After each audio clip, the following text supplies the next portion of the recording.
नमस्कार दोस्तों।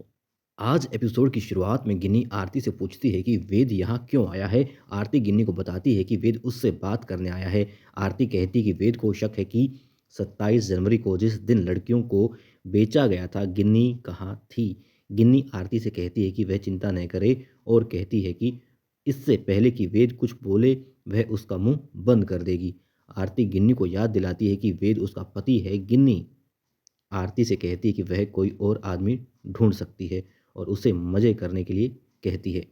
आरती अब वहाँ से चली जाती है। गिन्नी अपने गुंडे को फ़ोन करती है और वेद पर नज़र रखने के लिए कहती है। अंजलि अदालत पहुँचती है। अदालत में अंदर उसे एक रिपोर्टर अंजलि पर बाल तस्करी और महिला तस्करी का आरोप लगाता है। रिपोर्टर अंजलि से आरोप के बारे में सवाल करता है। अंजलि रिपोर्टर को बताती है कि उसके खिलाफ सभी आरोप झूठे हैं।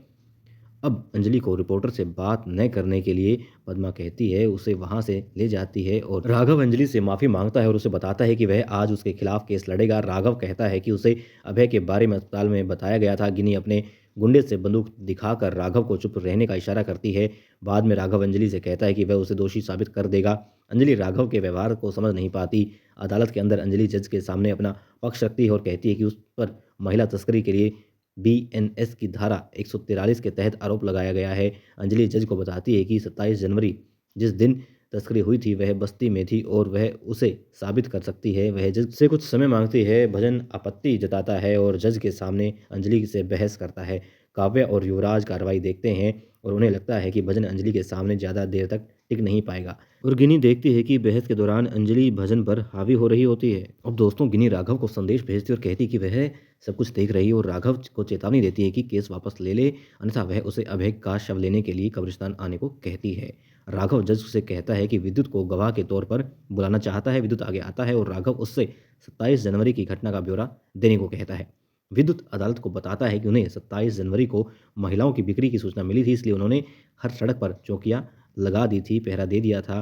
वह कहता है कि अंजलि लड़कियों के साथ चौकी पर पहुंची और उसे बताया कि उसने उन्हें बचाया है और उन्हें पुलिस स्टेशन ले जा रही है। और विद्युत आगे कहता है कि उसे अंजलि पर शक करने का कोई कारण नजर नहीं आया, क्योंकि उससे पहले भी वह महिलाओं को बचा चुकी थी और निर्दोष पीड़ितों के लिए न्याय की लड़ाई लड़ी थी उसने।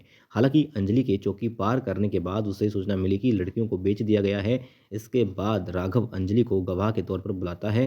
राघव चुपके से अंजलि से हाथ जोड़कर माफ़ी मांगता है और उसे पूछता है कि वह 27 जनवरी को कहाँ थी। अंजलि बताती है कि वह बस्ती में थी जो जलकर राख हो गई थी। वह कहती है कि वह बस्ती का पुनर्निर्माण कर रही थी और कुछ सरकारी अधिकारी भी वहाँ मौजूद थे। राघव पूछता है कि क्या उसके पास कोई सबूत है। अंजलि सबूत पेश करने के लिए जज से कुछ समय मांगती है। राघव आपत्ति जताता है और अंजलि पर महक सिंह राजपूत को बेचने का आरोप लगाता है। एपिसोड अब यहीं समाप्त हो जाता है दोस्तों, लेकिन आगे क्या चल रहा है, आगे दिखा रहे हैं कि सोनल अंजलि को फ़ोन करती है। दामोदर के गिरोह द्वारा महिला तस्करी की शिकार होने का नाटक करती है। वह अंजलि से उसे बचाने के लिए आने को कहती है और अंजलि मान भी जाती है। अब क्या होगा?